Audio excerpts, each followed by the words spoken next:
Bora lá então, bora lá. Eu parei com vocês na aula anterior aí, falando dos conjuntos numéricos, né? E parei aqui, né, Júlia, nos números racionais. Agora, eu tenho que falar para vocês dos números que não são racionais. Ou seja, dos números irracionais. Então, quem são os números irracionais? Os irracionais, nós temos basicamente duas formas de representar esse conjunto. Duas letrinhas, né? A gente pode usar a letra I, de irracional, ou a letra Q, linha. Q é racional. Q, linha, irracional. Então, como o próprio nome já fala, irracional são os números que não são racionais. São os números que não são racionais.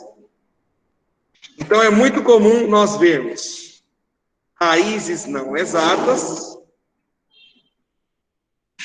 e dízimas não periódicas.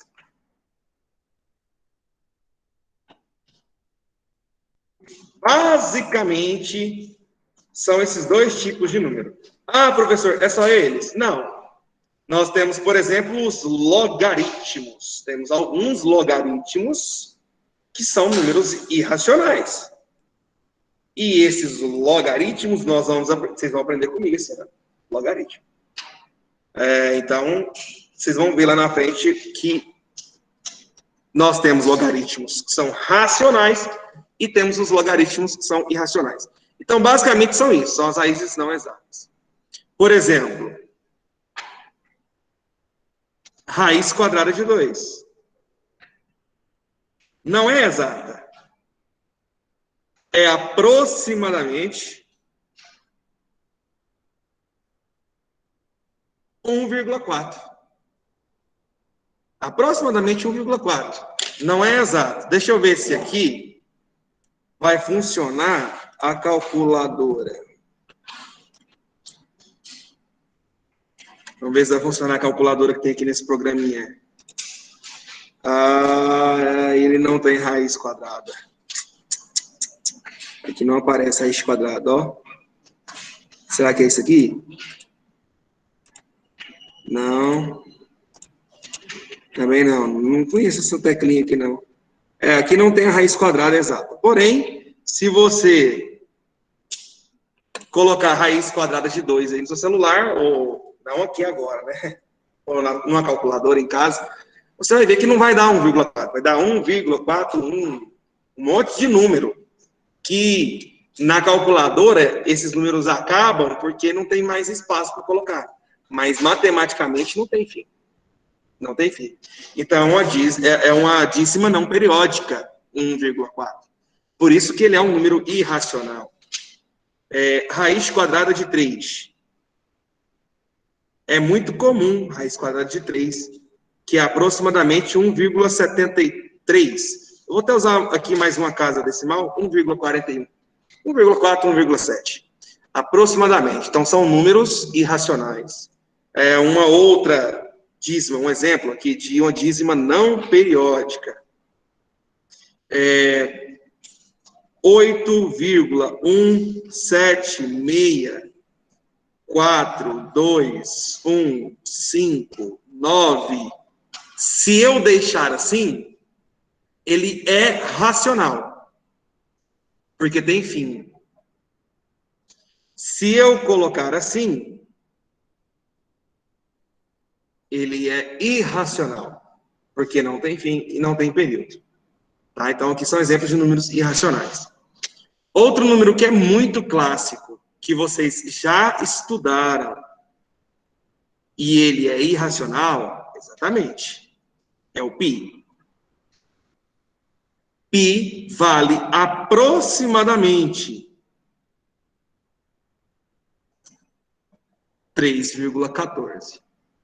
Não é exato, é 3,14. Ah, 3,14, seu nome agora é Pi, nome do Pai, do Filho e do Espírito Santo, amém. Não, não é isso. De onde surgiu esse tal de Pi, né? De onde surgiu esse tal de Pi?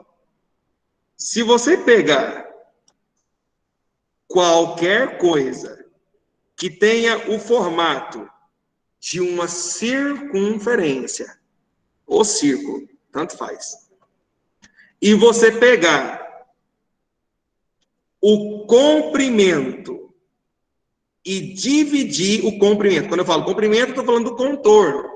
É o perímetro do círculo, né? Imagina um pneu do carro. Quando o pneu dá uma volta completa, aquela distância que percorreu, aquela linha, seria o comprimento, o contorno. Se eu pegar isso e dividir por isso, o que é isso aqui? Quem lembra o que é isso aqui? Num círculo. O que é isso aqui que eu acabei de mostrar aqui para vocês? É, a circunferência, mas quando eu pego de uma extremidade à outra, passando pelo centro, quando eu divido ela no meio, tem um nome. Não, não é o raio. É 2 raios, isso. E o que? Diâmetro, isso. É o diâmetro. Então, qualquer coisa que você pegar, que tem o formato de um círculo, de uma circunferência, pegar o comprimento e dividir pelo diâmetro, pode ser uma moedinha de 1 centavo. Pode ser um anel, um bambolê, um pneu. Dividir o comprimento pelo diâmetro sempre vai aproximar de 3,14. Sempre. Por isso que deu o nome de π para esse cara. Então, a gente chega que comprimento dividido pelo diâmetro é o π. Se eu pegar o diâmetro que está dividindo e jogar multiplicando, fica diâmetro vezes o π. Só que, como a Cecília disse, o diâmetro é o quê? 2 vezes o raio. Então, o comprimento fica 2R π. Aí, para ficar mais bonitinho, 2πr. É a mesma coisa. Por isso que você calcula o comprimento utilizando essa fórmula. Comprimento da circunferência é 2 vezes o π vezes o raio. Para você não esquecer mais, pizza boa é pizza com borda de catupiry. Pronto, aí você não esquece mais dessa forma, tá? Catupiry. Então, comprimento. Então, o π, ele é um número irracional. Outro número que vocês vão ver esse ano, mas não é comigo, é com o Luciano, é o número de ouro. O φ, ele vale aproximadamente 1,61. E outro número, assim, que é irracional e que é bem comum, e que vocês vão ver comigo esse ano, é o número de Euler, número de Euler, que é o E, lá em logaritmo. Vale aproximadamente 2,71. Então, eu estou te dando exemplos de números irracionais. Ou seja, se eu fosse fazer um desenho, aqui está representado os racionais. Os irracionais deveriam estar aonde? De fora. Tem que estar de fora.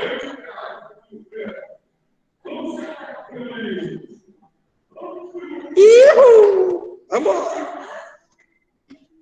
Na quarta-feira aí.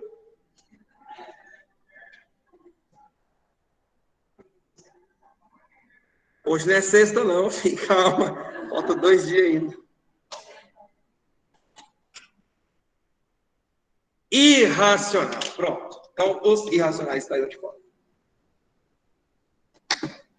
Depois dos irracionais, nós temos quem? Os reais.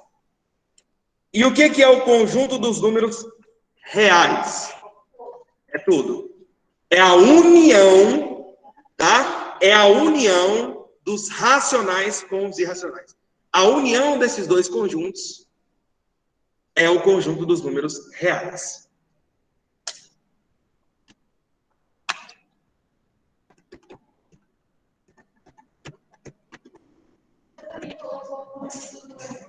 Isso, vou falar dele agora, dos complexos, que é depois dos reais. Os complexos, pessoal,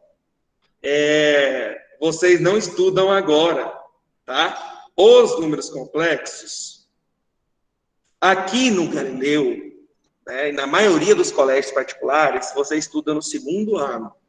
Se vocês forem meus alunos ano que vem, vocês vão ver números complexos comigo. Né? O nome já fala, complexo, é porque é muito difícil? Não, não é tão difícil assim, não. Um pouquinho. Mas não é muito, não. Então, o conjunto dos números reais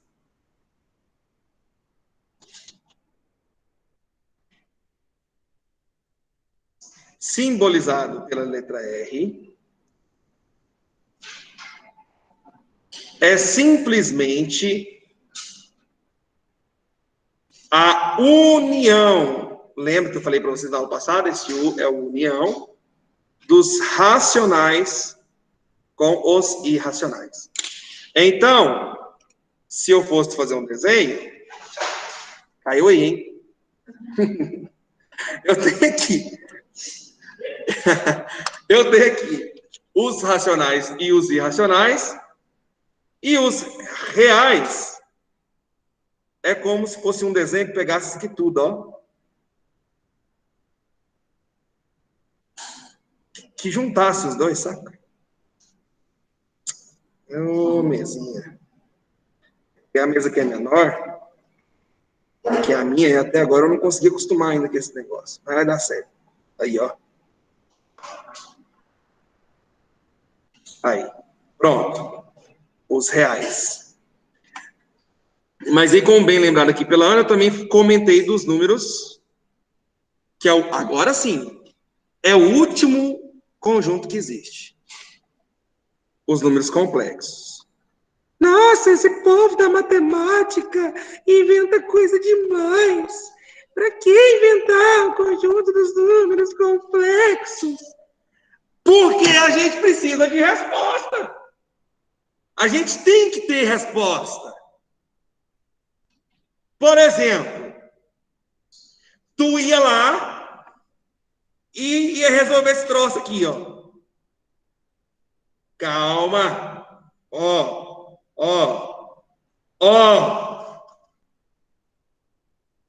Aham. Aqui. O que é isso mesmo? Equação do segundo grau. Beleza. Tu aprendeu a resolver isso aqui fazendo o quê? Bhaskara. Não é isso? Tem soma e produtos também. Mas você aprendeu fazendo Bhaskara. Bom, teoricamente, né? Para quem assistiu as aulas online, acho que foi ano passado que vocês assistiram isso aqui, né? Bhaskara, né? Não, tipo alguns alunos, igual esses aqui, deixa eu ver aqui, que entra, deixa a aula rodando aqui, nem assiste. Ó o Diogo Bandeira para você ver, nem assiste a aula, fica aí, a Maria Gabriela, o Rafael, a Maria Eduarda, depois não assiste a aula não, moço, deixa a aula rodando aí, ó, e pronto. E o professor fica aqui, né? Antes ficava sozinho, né? Em casa. Agora, pelo menos, eu tenho aqui vocês. Mas... Ah, você tá aí, né? Bom, muito bom, Diogo Bandeira. Tu também, Maria Eduarda. Ó, outra também tá aí. Muito bom. Tá vendo como é que a gente descobre quem tá na aula? Não. Moleque. Isso aí, gente. Parabéns pra vocês, tá? Aí vocês aprenderam o nome correto, gente. Presta atenção. Aqui no Brasil, que a gente chama de fórmula de Bhaskara. Mas isso não é o nome correto, não. O nome correto é forma quadrática, por causa do elevado a 2. Forma quadrática. Aí aqui no Brasil, né, o matemático indiano, Bhaskara, né, que desenvolveu, não é que ele criou esse método, ele aprimorou, que já existia. Sabe aquele cara que tá assim? Tipo, imagina o seguinte. Imagina que a Cecília é a Hannah Arendt. Você já ouviu falar de Hannah Arendt? Não? Filósofa, não? Nossa. Tá. Deixa eu pensar aqui, então. Faz conta que o Lauan é o Pitágoras. Beleza? E eu sou o Pedro Ítalo. Pitágoras e Pedro Ítalo. Eu sou amigo do Pitágoras. E aí eu vou na casa de Pitágoras. E o Pitágoras fala assim para mim: Pedrão, eu descobri um negócio no triângulo retângulo fera. Se eu pegar um triângulo retângulo, se eu pegar o maior lado e elevar ao quadrado, sempre é igual à soma do quadrado dos outros dois lados. Sempre. Aí eu, nossa, Pitágoras, é mesmo? É. Aí o Pitágoras falou, fica aí de boa que eu vou ali no banheiro. Beleza, aí ele vai no banheiro. Aí eu, Pedrão esperto, o que eu faço? Eu vou lá e cato os estudos do Pitágoras. Bhaskara fez mais ou menos isso. Não foi ele que criou a fórmula de Bhaskara, não. É como se eu pegasse o teorema de Pitágoras e falasse assim, teorema do Pedro Ítalo. É mais ou menos isso. Tá? Mas o nome correto é forma quadrática. Tá bom, mas aqui no Brasil, fórmula de Bhaskara ficou. Pronto. Aí, você aprendeu a fazer o deltinha antes. Não foi isso? Você fazia o deltinha. Deltinha é B acadado, menos KC. Não é isso que você fazia? Aí você fala assim, quem é o B? O B é o menos 4. Ô, filho da mãe. Não é menos 4x, não, tá? É menos 4, é um número. Então, você fazia menos k quadrado, menos k vezes o A, que é 1, vezes o C, que é 5. Aí o deltinha é menos 4 ao quadrado dá 16, positivo. 4 vezes 1 vezes 5 dá 20, então ficaria menos 20. 16 menos 20 dá o quê? Menos 4. Aí, você pegava, mano, acorda, não dorme não. Aí, você pegava e falava assim, não tem resposta. É ou não é? Mas por que esse trem não tem resposta? Porque a tia Dalgisa falou que não tinha resposta. Porque o Silas falou, porque o Pedro Ítalo falou no sexto ano que não tinha resposta. Mentira, vocês nem viram. Tem resposta. Quando o delta é negativo, você não tem uma resposta pertencente aos números reais. Mas tem resposta? Tem resposta. Por que você parava quando o delta dá negativo?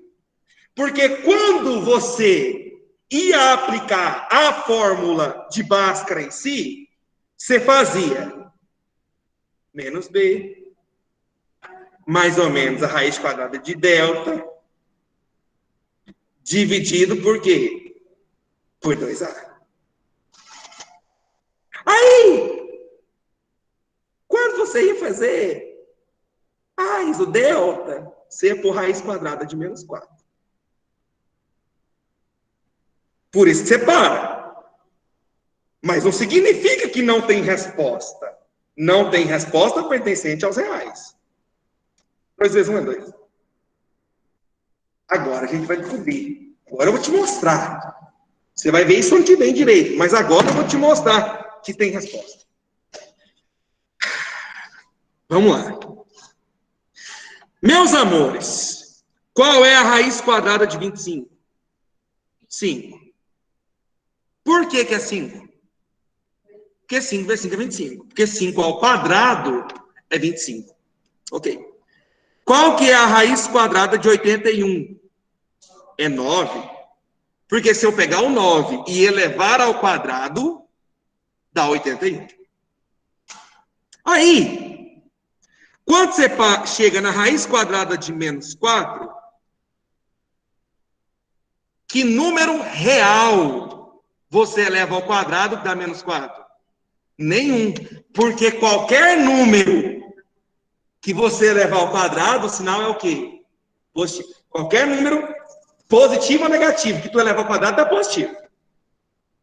Mas eu vou usar a malandragem. Eu vou trocar esse menos 4 por 4 vezes menos 1. Posso ou não posso? É a mesma coisa? É. Se aqui eu tenho uma multiplicação, eu posso separar, eu posso fazer raiz quadrada de 4 vezes raiz quadrada de menos 1? É a mesma coisa? É ou não é? Tem gente que fica na dúvida, né? Mas você para assim, ó. Raiz quadrada de 2 vezes raiz quadrada de 3. O que isso é?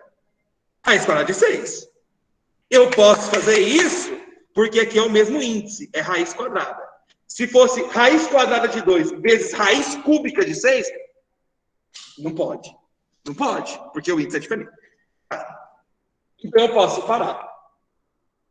Ora, bolas, a raiz quadrada de 4, eu sei. Qual que é a raiz quadrada de 4? 2. Então, observe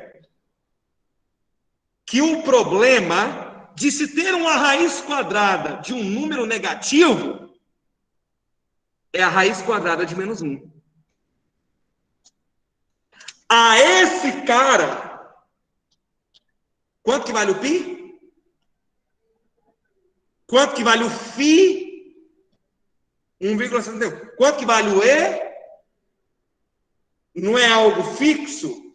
Por exemplo, você vai ver esse ano em física, ano passado você já viu, que a força, a aceleração gravitacional, ela vale aproximadamente 10 metros por segundo ao quadrado.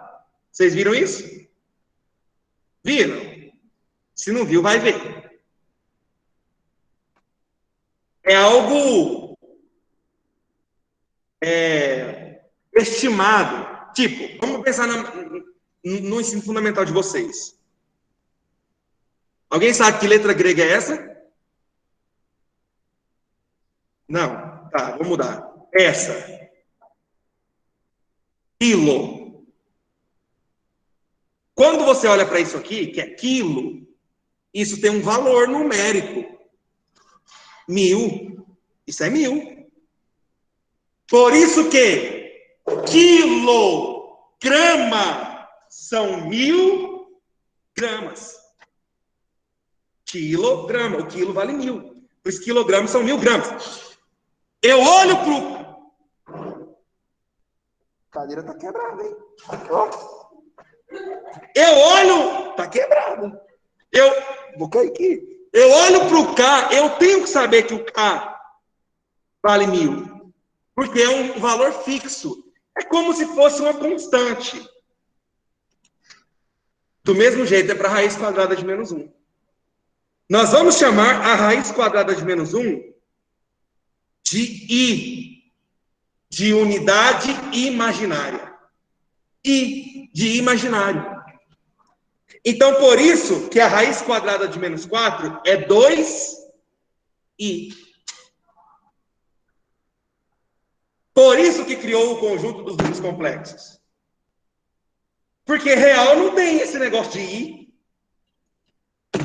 Por isso teve que criar os números complexos.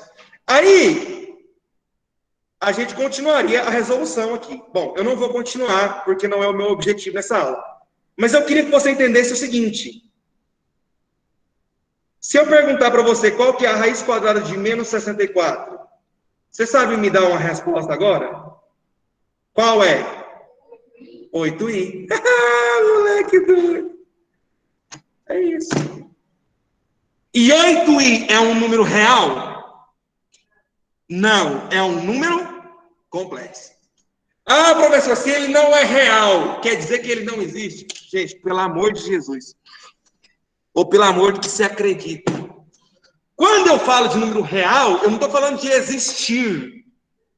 Entendeu? Eu estou falando de um conjunto numérico. É como se eu falasse, o nome do Lauan agora é real, ou real. O nome da Cecília agora é complexo. Complexo. Não é que não existe, entendeu? Não é porque real existe e não real não existe. Não é isso. É um conjunto numérico. O conjunto dos números complexos, ele vai além dos reais. Por quê? Porque um número real, ele é complexo.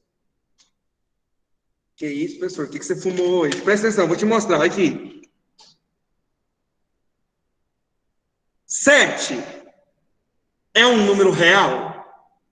É. Você quer ver eu fazer ele virar complexo?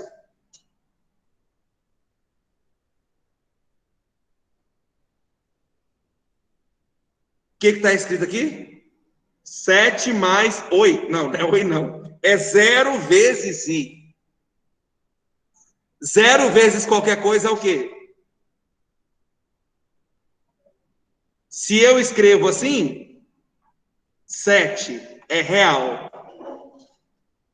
Se eu escrevo assim, complexo. Por isso que todo real, ele é complexo. Mas nem todo complexo é real. Por exemplo, 8i é complexo, mas ele é real? Não, ele não é um número pertencente ao conjunto dos números reais. Hã? Sim, o 7 mais 0i. É, mas ele é um complexo que é real. Por quê? Porque 0 vezes i é o quê? Então, você concorda comigo que isso é a mesma coisa que isso? Por isso que todo real é complexo. É doido.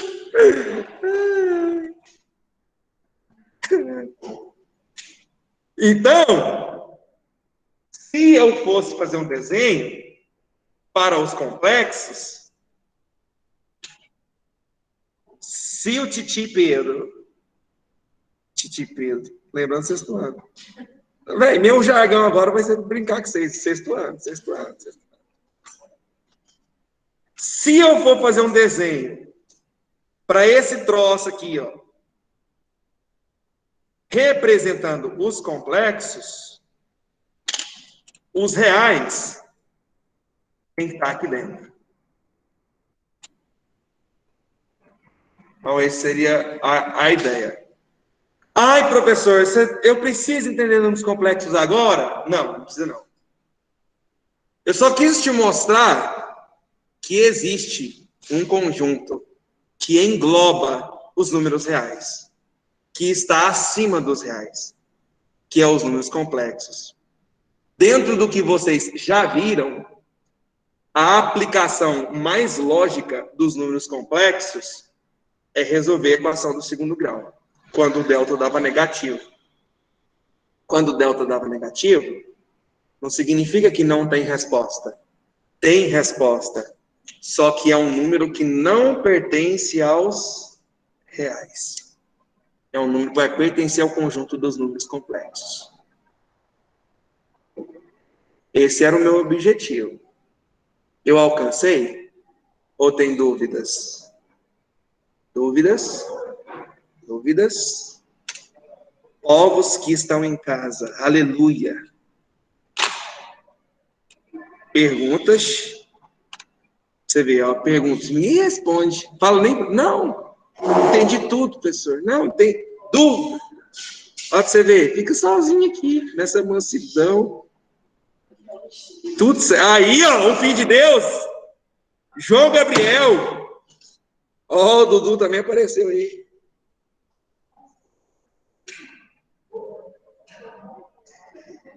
Beleza, gente. Pode crer, então. Tudo suave. Beleza. Show. Tem alguém que está anotando aqui ainda? Vocês aí, que quer tá anotando aqui ainda? Gente, então olha só.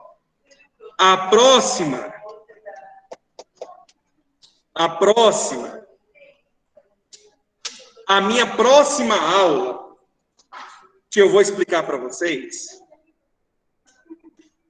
é essa aqui, ó. A próxima aula que eu vou explicar para vocês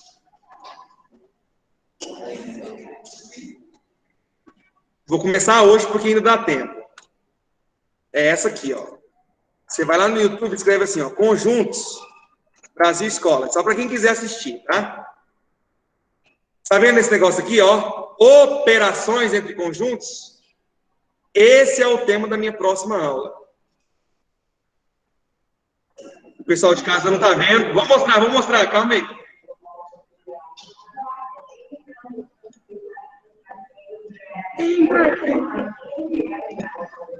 Inteira de aulas.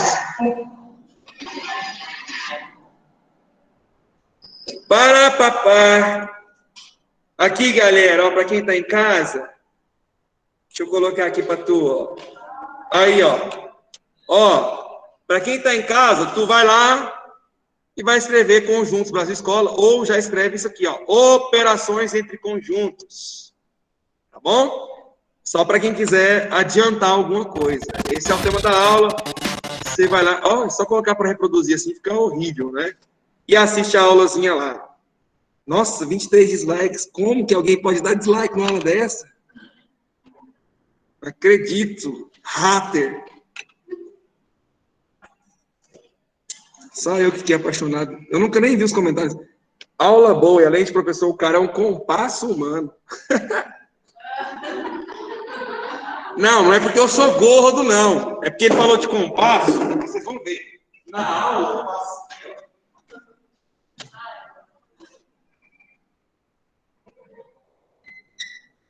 aí, por isso que ele falou que eu sou um compasso humano. Só eu que fiquei apaixonado com esse quadro hiper organizado devido a esses pincéis coloridos. Adorei a didática. Olha só. Preciso saber como fazer esse círculo quase perfeito. O meu parece nem um círculo. Você sabe quando a aula é boa, quando não tem nenhum dislike. Mas aqui não tem nenhum dislike. Tem 23.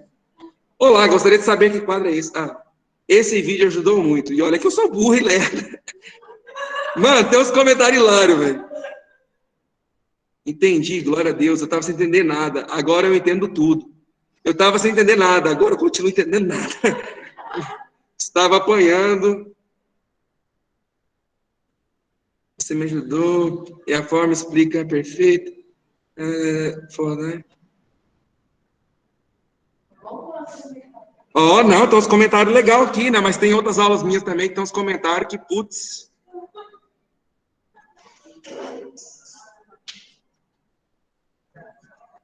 Ó, aqui, veja esse quadro e as canetas. Nossa, olha esse. Quem assistir a aula vai ver. Eu faço um exercício que fala da praia chamada Atins. Atins. Parece que eu vou espirrando, né? Olha o que o moleque comentou. Com essa onda de coronavírus, a praia de Atins foi fechada, né? Tinha muito espirro por lá. Putz, velho.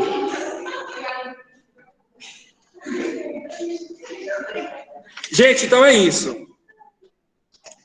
Ó, já tem. Depois, se vocês quiserem dar uma olhada em outros vídeos, sei lá, você vai aqui no canal mesmo. Não quero ouvir você não, filha. Você vai na playlist, e tem a playlist aqui de matemática por aqui. Aqui, ó. Aí você assiste lá depois. Esse aqui foi lançado esses dias. Eu lembro de ter visto um comentário aqui, chato pra caramba. Deixa eu ver aqui. Você sabe como completar uma Vem, não quero. Pronto. Cadê? Dicas para começar a estudar matemática. Acho que foi essa. Vamos, filho. Por que tu não foi? Aqui. Deixa eu ver um comentáriozinho aqui. Não. Já bugou esse trem aqui. Já cansei. Tá, então, aí vocês pegam aí e, se quiser assistir, assiste. Mas eu vou começar hoje. Escreve aí para mim, por favor, operações entre conjuntos. Operações entre conjuntos.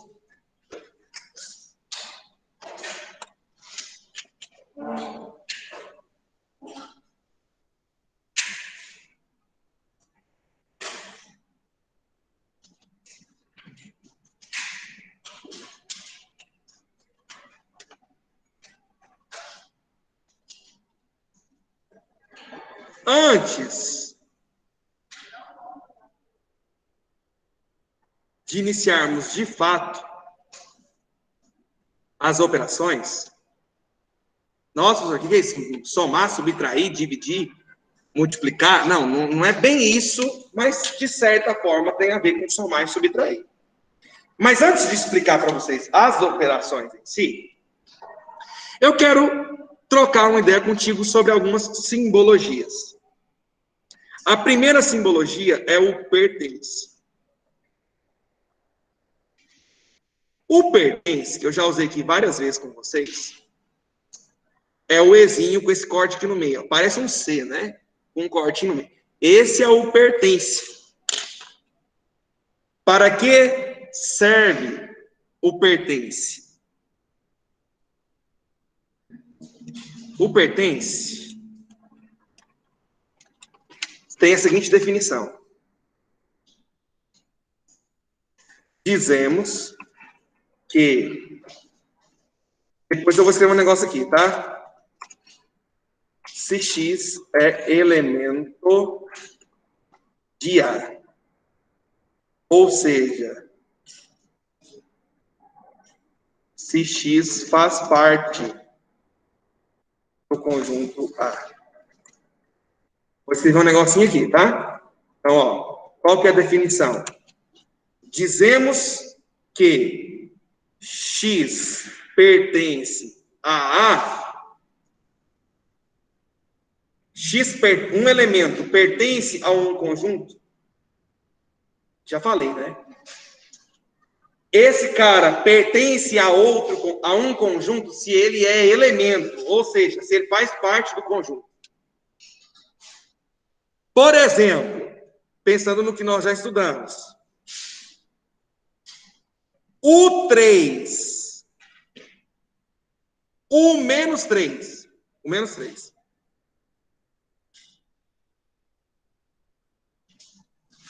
ele pertence ou não pertence a Z? Pertence. O que é o Z mesmo? Inteiro. O menos 3 é um elemento do conjunto dos números inteiros? Sim.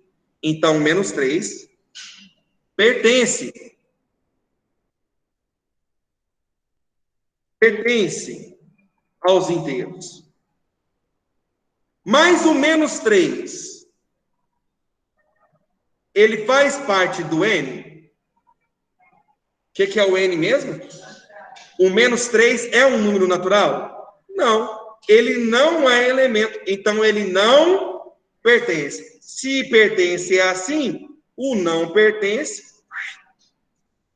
Todas as vezes que você quiser negar um símbolo, você, ó, dá uma riscadinha nele. Da direita para a esquerda. Se tu fizer isso aqui, não existe isso não, ó, filho, ó.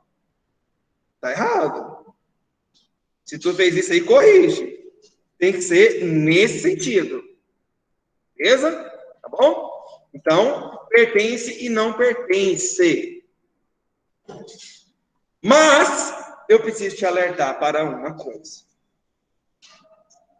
Suponha que eu tenha um conjunto A, dado por isso aqui, ó. 1, 2, 3. Tu tá vendo o jeito que está escrito? Que o 3 está entre chaves, né? Eu coloquei chave dentro de chave. Pode. O conjunto é meu, eu faço o que eu quiser. Tá. O 1 pertence ou não pertence ao A? O 1 é elemento do conjunto A? É, não é? O 1 não está aqui dentro do mesmo jeito? Então ele pertence.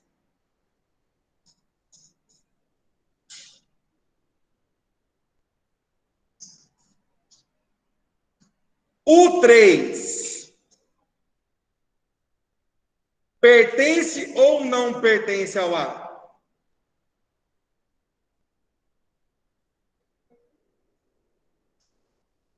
Pertence?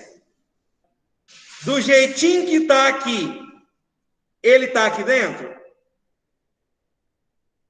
Vou perguntar de novo, então. O 3 pertence ou não pertence ao A? Não pertence.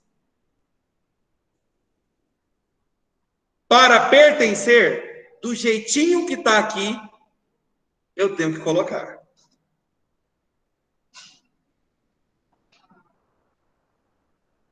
Agora pertence. É chato isso daí, é chato. Eu concordo. Concordo. E se eu colocasse isso aqui, ó?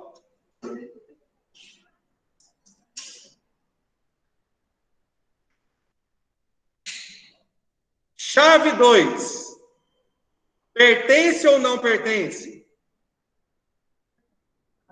Pertence ou não pertence? Nenhum dos dois. Os dois está escrito errado. É como se eu quisesse escrever massa desse jeito aqui, ó.